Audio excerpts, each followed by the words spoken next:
Hello, and welcome to Storytime with me and Pearl here. So today we are going to start with my absolute favorite book, Redwall by Mr. Brian Jacques.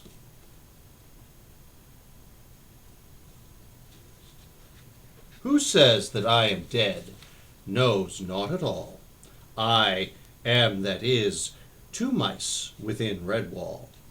The warrior sleeps twixt hall and cavern hole. I am that is, take on my mighty role. Look for the sword in moonlight streaming forth, at night when day's first hour reflects the north. From o'er the threshold seek, and you will see, I am that is, my sword will wield for me.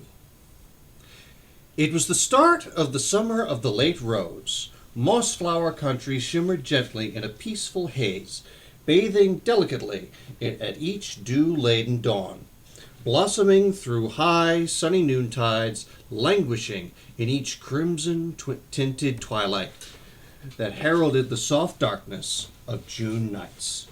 Redwall stood foursquare along the marches of the old south border, flanked on two sides by mossflower woods' shaded depths. The other half of the abbey overlooked undulating sweeps of meadowland, its ancient gate facing the long, dusty road on the western perimeter. From above, it resembled some fabulous dusky jewel, fallen between a green mantle of light silk and dark velvet. The first mice had built the abbey of red sandstone, quarried from pits many miles away in the northeast. The abbey building was covered across its south face by that type of ivy known as Virginia creeper. The onset of autumn would turn the leaves into a cape of fiery hue, thus adding further glory to the name and legend of Redwall Abbey. Book 1. The Wall. Chapter 1. Matthias cut a comical little figure as he wobbled his way along the cloisters, with his large sandals flip-flopping and his tail peeping from beneath the baggy folds of an oversized novice's habit. He paused to gaze upwards at the cloudless blue sky and tripped over the enormous sandals. Hazelnuts scattered out upon the grass from the rush basket he was carrying. Unable to stop, he went tumbling, cowl over tail. The young mouse squeaked in dismay. He rubbed tenderly at his damp, snub nose while slowly taking stock of where he had landed, directly at the feet of Abbot Mortimer. Immediately, Matthias scrambled about on all fours, hastily trying to stuff nuts back into the basket as he muttered clumsy apologies, avoiding the stern gaze of his elder. Sorry, Father Abbot. I tripped, you see. Trod on my abbot, Father Abbot. Oh, dear, The Father Abbot blinked solemnly over the top of his glasses. Matthias, again.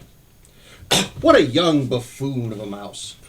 Only the other day he had singed old Brother Methuselah's whiskers while lighting candles. The elder's stern expression softened. He watched the little novice rolling about on the grass, grappling with large armfuls of the smooth hazelnuts which constantly seemed to escape his grasp. Shaking his old gray head, yet trying to hide a smile, Abbot Mortimer bent and helped to gather up the fallen nuts. "Oh, Matthias, my son," he said wearily, "when will you learn to take life a little slower, to walk with dignity and humility? How can you ever hope to be accepted as a mouse of Redwall, when you're always dashing about grinning from whisker to tail like a mad rabbit?" Matthias tossed the last of the hazelnuts into the basket and stood awkwardly, shuffling his large sandals in the grass. How could he say aloud what was in his heart? The abbot put his paw around the young mouse's shoulder, sensing his secret yearnings, for he had ruled Redwall wisely over a great number of years and gained much experience of mouse life. He smiled down at his young charge and spoke kindly to him. "Come with me, Matthias. It is time we talked together." A curious thrush, perching in a gnarled pear tree, watched the two figures make their way at a sedate pace in the direction of the great hall, one clad in the dark greeny brown of the order, the other garbed in a lighter green of a novice. They conversed earnestly in low tones. Thinking what a clever bird he was, the thrush swooped down on the basket that had been left behind. Twisters! The basket contained only hard nuts, locked tight within their shells. Feigning lack of interest, lest any other birds had been witness to this silly mistake, he began whistling jauntily over a few bars of his melodious summer song, strolling nonchalantly over to the cloister walls in search of snails. It was cool inside the great hall. Sunlight flooded down in slanting rainbow-hued shafts from the high, narrow stained-glass windows. A million colored dust motes danced and swirled as the two mice trod the ancient stone floor. The Father Abbot halted in front of the wall upon which hung a long tapestry. This was the pride and joy of Redwall. The oldest part had been woven by the founders of the abbey, but each successive generation had added to it. Thus, the tapestry was not only a priceless treasure, it was also a magnificent chronicle of early Redwall history. The abbot studied the wonderment in Matthias's eyes as he asked him a question, the answer to which the wise mouse already knew. "What are you looking at, my son?" Matthias pointed to the figure woven into the tapestry. It was a heroic-looking mouse with a fierce and fearless smile on his handsome face. Clad in armor, he leaned casually on an impressive sword, while behind him foxes, wildcats, and vermin fled in terror. The young mouse gazed in admiration. "Oh, Father Abbot," he sighed, "if only I could be like Martin the warrior. He was the bravest, most courageous mouse that ever lived." The abbot sat down slowly on the cool stone floor, resting his back against the wall. "Listen to what I say, Matthias. You have been like a son to me, ever since you first came to our gates as an orphan woodland mouse, begging to be taken in. Come, sit by me, and I will try to explain to you what our order is all about. We are mice of peace. Oh, I know that Martin was a warrior mouse, but those were wild days when strength was needed. The strength of a champion such as Martin. He arrived here in the deep winter when the founders were under attack from many foxes, vermin, and a great wildcat. So fierce a fighter was Martin that he faced the enemy single-pawed, driving them mercilessly far from Mossflower. During the rout, Martin fought a great battle against overwhelming odds.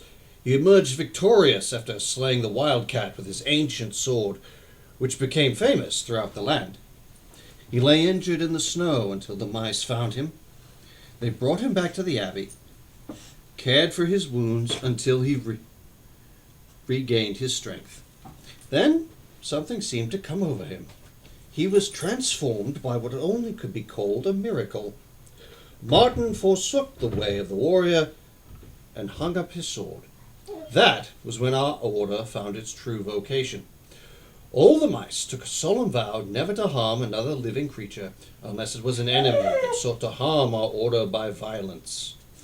They vowed to heal the sick, care for the injured, and give aid to the wretched and impoverished.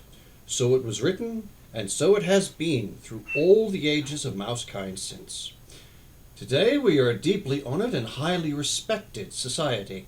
Anywhere we go, even far beyond Mossflower, we are treated with courtesy by all creatures.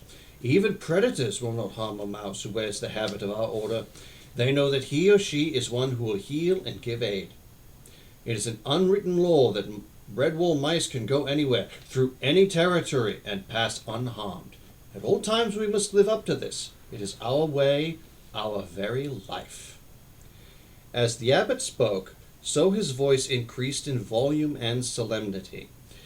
Matthias sat under his stern gaze, completely humbled. Abbot Mortimer stood and put a wrinkled old paw lightly on the small head. right between the velvety ears, now drooping with shame. Once more the abbot's heart softened towards the little mouse. Poor Matthias, alas for your ambitions. The day of the warrior is gone, my son. We live in peaceful times, thank heaven, and you need only think of obeying me, your abbot, and doing as you are bidden. In time to come, when I am long gone to my rest, you will think back to this day and bless my memory. For then you will be a true member of Redwall. Come now, my young friend, cheer up. It is the summer of the late rose. There are many, many days of warm sun ahead of us. Go back and get your basket of hazelnuts. Tonight we have a great feast to celebrate. My golden jubilee as abbot. When you've taken the nuts to the kitchen, I have a special task for you. Yes, indeed. I'll need some fish. I'll need some fine fish for the table. Get your rod and line. Tell Brother Alf that he is to take you fishing in the small boat. Yes, that's what a young mice like doing, isn't it? Who knows, you may land a fine trout or some sticklebacks. Run along now, young one. Happiness filled Matthias from tail to whiskers as he bobbed a quick bow to his superior and shuffled off. Smiling benignly, the abbot watched him go. Little rascal. He must have a word with the almoner to see if some sandals could be found that were the right fit to Matthias. Small wonder the poor mouse kept tripping up. Well, a good beginning. So, until next time, have a good day.